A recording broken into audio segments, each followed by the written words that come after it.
Monsieur Gauthier-Boucher. Oui, monsieur le maire, mes chers collègues, comme je vous l'expliquais préalablement mardi dernier lors du débat d'orientation budgétaire de la Carène, ce rapport et vous-même semblent s'abriter trop facilement derrière le thème des incidences, entre guillemets, dont vous rendez le gouvernement seul responsable, oubliant votre propre responsabilité. Le Front National ne s'étendra pas sur ce sujet maintes fois développé. Il ne vous a d'ailleurs pas plu que nous soulevions cette co-responsabilité entre gouvernement et collectivités locales, dont la nôtre, dans la dynamique d'austérité que nous vivons actuellement, car c'est bien le mot, austérité. Celle-ci passe d'abord, nous le savons, par une baisse draconienne des dotations, notamment la dotation globale de fonctionnement, compte tenu des contingences européennes, et cette baisse, elle va bien au-delà d'un simple encadrement de la dépense publique, pour reprendre un propos préalable. Sur le budget communal, comme sur le budget intercommunal, notre propos est donc connu.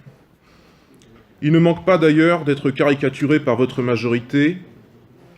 J'entendais ainsi, mardi, Martin Arnoux me laisser entendre que je mentais sur le thème de la co-responsabilité nationale et locale.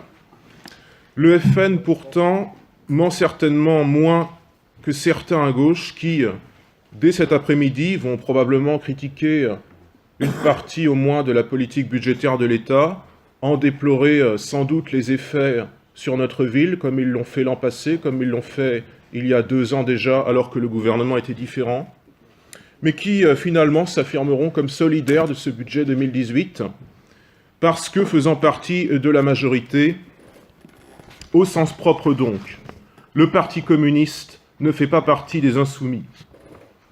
Comme nous le développions mardi dernier, notre propos suggère au minimum de limiter la casse par l'application immédiate d'économies concrètes.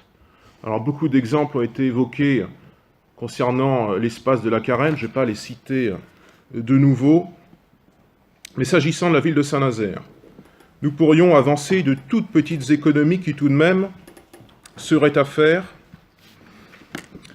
S'agissant par exemple de votre communication, monsieur le maire, les rendez-vous du maire que vous faites dans les quartiers avec impression systématique de petites affichettes, la possibilité donnée aux élus de notre conseil de commander des milliers de cartes de vœux qui pourraient être réduites avec... Bah oui, ça coûte tout de même. C'est pas du papier épais comme ça, donc censément, ça doit coûter plus cher. Ces milliers de cartes de vœux, ça pourrait y avoir des quotas plus restreints. Et encore, ce logo au sujet duquel une partie des Nazariens reste incrédule. Sur ce dernier point, ce n'est pas qu'une histoire de couleur, ce n'est pas qu'une histoire de rouge, c'est aussi une histoire de coût. 9 000 € pour une simple identité graphique, ce coût ne bénéficiant finalement pas à Saint-Nazaire, puisque la ville a cru bon de choisir un cabinet de communication, un cabinet nantais, comme si d'une part les services de communication de la ville ne pouvaient réaliser ce logo en interne, et probablement à moindre coût, à moindre frais. Et comme si d'autre part nous ne pouvions constamment que nous remettre à Nantes pour notre communication. Le tout est un peu humiliant pour Saint-Nazaire qui affirme ainsi, maladroitement et bizarrement, être de plus en plus à la remorque de Nantes, donnant des arguments faciles pour valider le discours du FN, alors que celui-ci ne les a même pas sollicités. On voudrait mal nous combattre, encore une fois, qu'on ne s'y prendrait pas autrement. Des économies sont donc à faire. J'en citais quelques-unes mardi dernier au Conseil de la Carène, notamment celles qui pourraient et devraient être faites concernant certaines subventions associatives. Car certaines des dites associations sont politisées et ou communautaristes. Relativement aux associations, le problème peut d'ailleurs être autre. Certains peuvent ainsi être en déficit chronique et structurelle, malgré les aides répétées de la ville, comme l'approuver la fin piteuse en novembre 2016 du Sporting nazérien de rugby, malgré son subventionnement annuel par la municipalité. Concernant notre actualité récente, plus récente, et notamment celle du plan stratégique qui nous accompagnera régulièrement ces 6 prochaines années, il nous faut revenir, parce que je suppose sans certitude que cette dépense s'inscrit dans ce plan stratégique, il nous faut revenir quelques instants sur le grand événement de samedi dernier et tout ce qu'il révèle.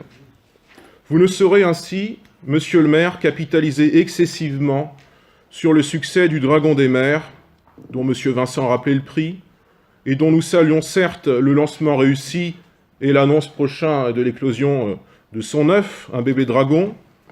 Il est vrai que cette grande et belle construction de bois, inaugurée en face du paquebot sous les feux d'artifice, rééquilibre quelque peu l'offre culturelle dans le centre-ville de Saint-Nazaire, dans un quartier qui en manquait tout de même, exception faite du théâtre, ce dernier dans un espace intermédiaire entre centre et port.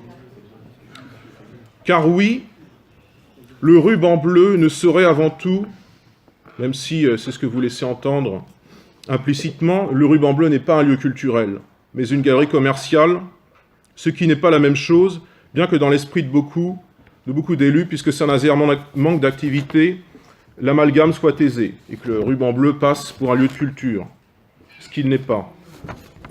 Pas strictement en tout cas. Passé les fêtes de Noël, les Nazériens ne sauraient s'illusionner trop longtemps sur les bienfaits économiques du dragon, lequel ne suscitera pas l'installation de commerce ou de café, n'attirera pas notre jeunesse, sinon une partie d'entre elles bien sûr, ne facilitera pas davantage de stationnement, ne rendra pas notre ville plus propre, ni plus sécure, n'éradiquera pas les trafics qui périodiquement sont déplacés de la gare à la place de l'Amérique latine. Le dragon résume bien à lui seul les limites de votre politique. Votre politique se limite à la communication. Or, la politique d'aide à l'installation, à l'investissement dans le centre-ville ne suit pas forcément derrière, la fermeture régulière de commerces le prouvant. Ceci étant dit, naturellement, des réalisations positives sont également à l'actif de la majorité municipale en cette année 2017. Comme les 11 millions d'euros débloqués pour le développement du numérique, le schéma directeur vélo et les festivités réussies de The Bridge malgré les polémiques. Elles existent. Voilà, il ne s'agit pas de les évoquer, mais elles existent. D'autres réalisations nous semblent également positives, quoique incomplètes pour l'instant de leur mise en place, comme la rénovation de notre gare ferroviaire naturellement et la création de l'aquapark.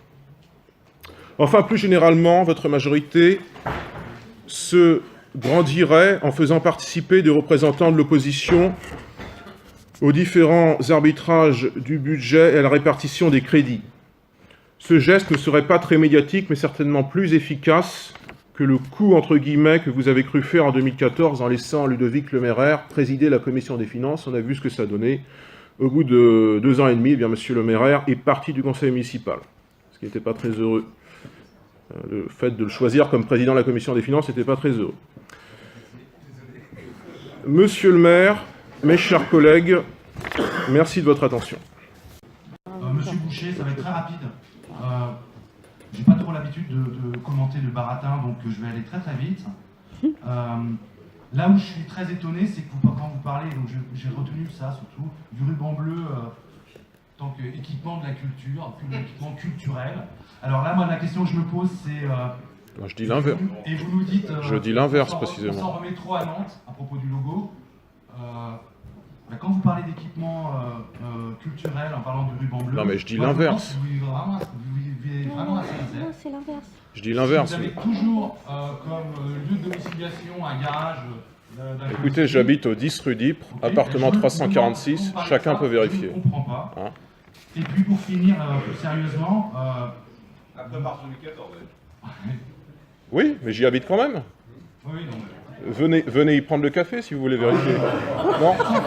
Ah bah bizarrement, l'ouverture ne fonctionne pas. Vous n'êtes pas si ouvert que ça. Non, sans façon. Non, merci. Plus sérieusement, vous demandez à faire participer l'opposition au débat sur le budget. C'est le cas aujourd'hui. déjà. Aux arbitrages budgétaires. Et puis, la commission finance est là aussi pour ça. Vous ne siégez pas parce que c'est Madame Suter qui siège. Alors, c'est vous qui intervenez, mais c'est Madame Suter qui siège. Donc, je crois qu'on a des lieux, et je crois que M. Vidal, que M. Texier peuvent en témoigner, on a des lieux d'échange sur le budget. Ensuite, les arbitrages permettaient quand même que l'exécutif arbitre.